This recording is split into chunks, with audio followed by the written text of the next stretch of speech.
Today I'm interviewing Michael Bond, who is the creative director for Overland Media, who are a local Mandurah business. So good morning, Michael. Morning. Just to kick things off, I was hoping you could give us a 30-second elevator pitch, just a little bit about your latest business venture. I don't know if it's the latest business venture, but this particular one, so for businesses and brands who struggle with content creation, we offer content creation that connects you to your potential consumers. Unlike stock footage, we create content that's native to the brand. That gives you the ability to focus on other things of the business. Obviously, other business owners are flat strapped, so B2B, we sort of can do all the content creation while you focus on running the business. Nice. So how did this business idea come about? I've always been a hobby photographer, and so I used to be a plumber gas fitter. Technically, I still am, but so I was doing plumbing, hobby photographer. A few people asked me to shoot a few things, and I started skipping a few days at work to take photos and whatever. And I started to get a few weddings and thought, I'm making decent money here. Maybe I should go all out. And that's what I did. So just quit. I've saved up a bit of money over the next 6 months, quit, and started it. And here we are 6 years later. So nice. But having said that, if we've got some plumbing jobs that need doing, we can still give you a call. No. Okay. All right, back on the hunt for a tradie then. All right. So what made you go into self-employment to start with?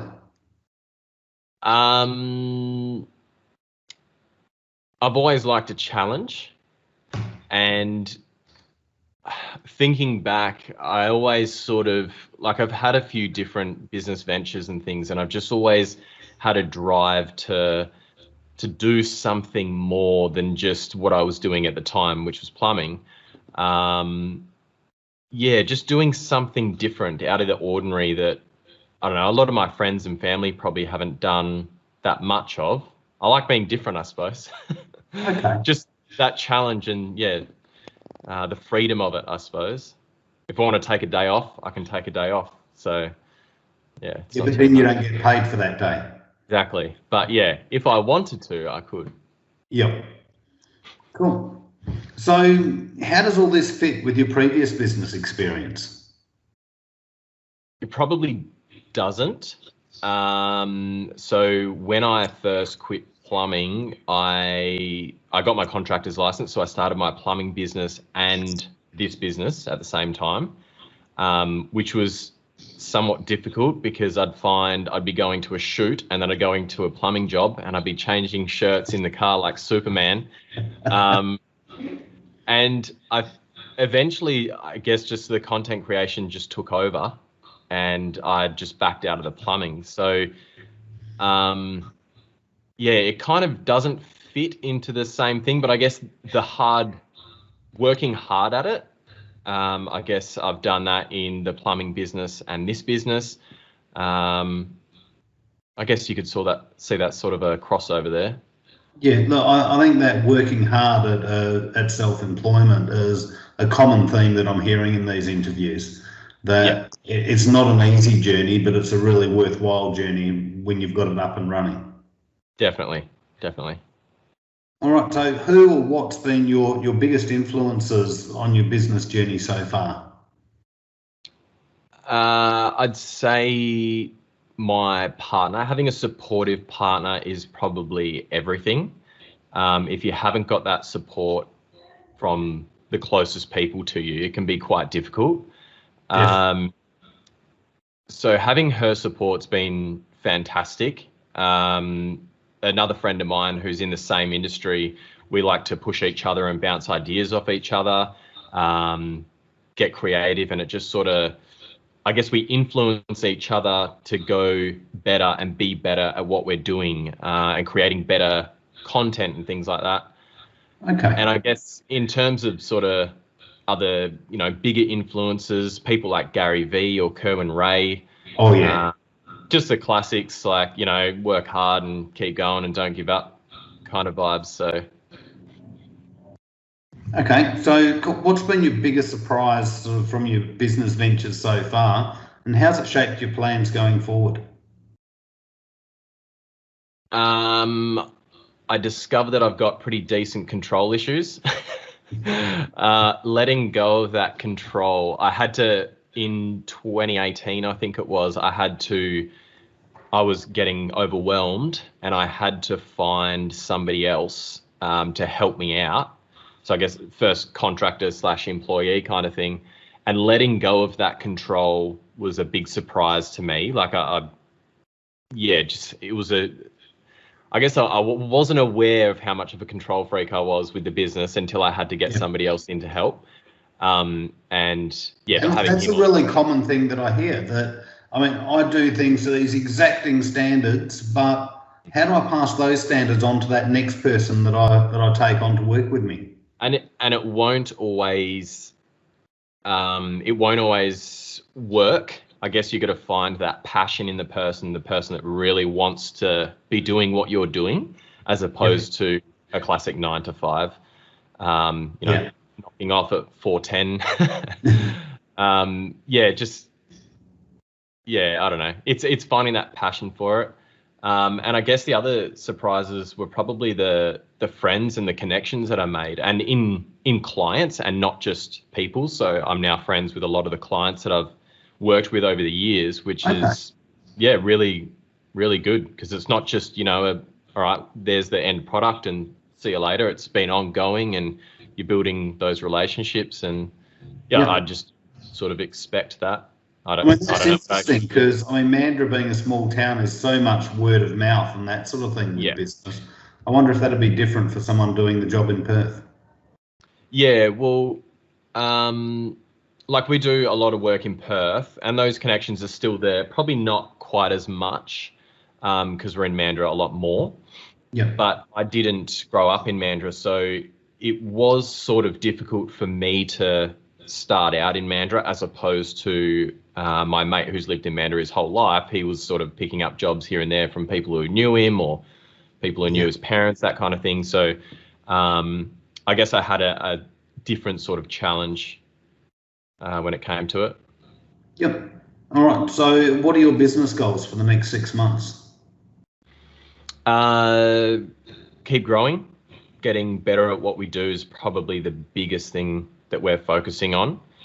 Even last year during the pandemic, we were building on our skills during that time to land those bigger clients, land those bigger jobs.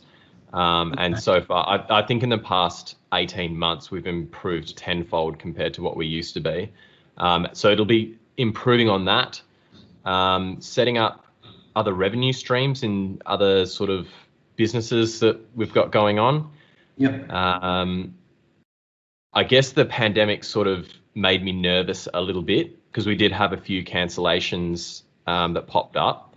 So it's just building those other revenue streams to sort of, if this happens again and we shut down for 6 months, I can't even begin to imagine, what happened in England happened here. I had no idea where we'd be, but just having that security, I suppose. Yeah, because I think people have made some really interesting and exciting pivots during that pandemic time. And I know we as a business have come out, I think, stronger for that time. So to hear of other small businesses doing the same. Yeah. All right. So what's driving your curiosity right now? Probably how this industry is changing. Mobile phones are becoming better. People can obviously record things on their mobile phones, which is probably, again, where it goes back into where we want to improve on what we're doing.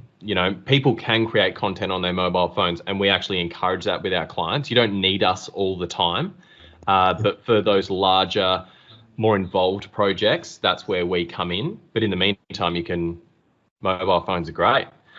So that's probably what's curious, to see how the mobile phone thing keeps playing into the industry over the next few years, and whether our work maybe starts to die off. I don't know. So interesting that you're almost embracing that, where that could be potentially a huge source of competition for you. Yeah, I guess the work that we do, obviously, you won't be able to do with just a mobile phone. We got lighting setups and proper audio equipment and things like that. But for the basics, mobile phones where they are now is probably where cameras were back in the day when they first started doing video. So it'll be interesting that change in things. And drones are getting cheaper, and I guess it's just securing us as the experts in the industry. We can produce totally different level of quality content. On the quality content note, that's probably another thing to stand out amongst everyone else. If everyone else is filming on their mobile phone, you're going to need that quality content to stand out amongst your peers and other businesses and things like that. So it's just an interesting industry, I suppose. Yeah. Okay, so that leads nicely into my next question, and that's, what is one myth about your industry that you'd like to dispel right now? You can do a lot of basic stuff yourself. Like I've just mentioned, if you're filming a plate of food come out for your cafe or restaurant, a simple shot of, looking at the table while a plate's being served and then uploading that, 5 seconds of footage up to, Instagram or Facebook, that's enough to engage people. Showing that backstory, maybe you wanted to show it's sourced by local ingredients, local farmers, things that are a little bit more involved. That's where we would come in, but you can do a lot of it yourself. Okay. Cool. Now, of course, life isn't all about the successes that we have. Have you ever had a failure, and if so, what were the lessons that you learned from that? I guess this sort of played into the control freak a little bit. One of my very first businesses, I started up with a friend of mine, and I guess we weren't really on the same wavelength in terms of how we were going to push the business further. And, I was still plumbing at the time. So, I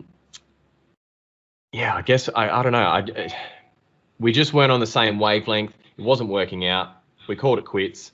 And then obviously now working just by myself with contractors and things like that. Yep. It has worked out, but working with other people, unless you're on the same wavelength, it's not quite as easy going. Starting a business up with your mate isn't always the best idea. Yeah. That's a failure, I suppose. We could do a whole podcast on staff management issues, I'm sure. Yeah. All right. So if someone was looking to get into self-employment and they walked into the room right now, what would be the advice you'd give them? Work your ass off. There's nothing around it. You cannot sit on the couch for hours on end watching TV and go, I'll get to that job when I get to it. It's just flat strap. I think in the first 2 years of doing this, it was full on. I'd get home from shoots, keep working. Honestly, probably 18-hour days for the first 2 years, 6 hours sleep in between. And it was just lucky I had that supportive partner that embraced that. And yes, you're working towards your goals. But it is hard work to do what you want to do. But, 6 years later, if I want to take a few days off, I can. Just building that establishment and building that brand is everything in the beginning, for sure. Okay. Now, is there anything that I didn't ask you that I really should have? Not really. I think you're pretty on the money there. All right. Now, obviously, we're going to need a title for this video. What should we call it? I don't know. Content creation myths, or I don't know. Content creation busted with Overland Media. I don't know. Some content creation with Overland Media, something like that. Okay, so we're keeping it simple. Nice. Because I do usually go back and use whatever the person suggested as come up with something. Yeah. Some clickbait. All right. So if any of our listeners want to find your business, where would be the best place for them to look for you? probably Facebook or Instagram or our website, which is overlandmedia.com.au. All our handles are at Overland Media or /Overland Media. It's going to be the easiest way. Cool. So you're practicing a bit of what you preach, I assume. Yeah, a little bit, not as much as I'd like to. I think on that note, actually, we find that posting on our own socials takes a bit of a back burner to creating the content for other people's. So yeah, sometimes it could be a month between posts, but always on. Anyway. So it's a bit like the mechanic with the crappy car and the electrician with dodgy wiring and that sort of plumber with the leaking taps. Yeah. Yep. Cool. All right. Well, thank you very much for taking the time to have a chat with us this morning. Yeah, I'll finish recording now, and hopefully we'll have this up on the site quickly. Cool. Thank you.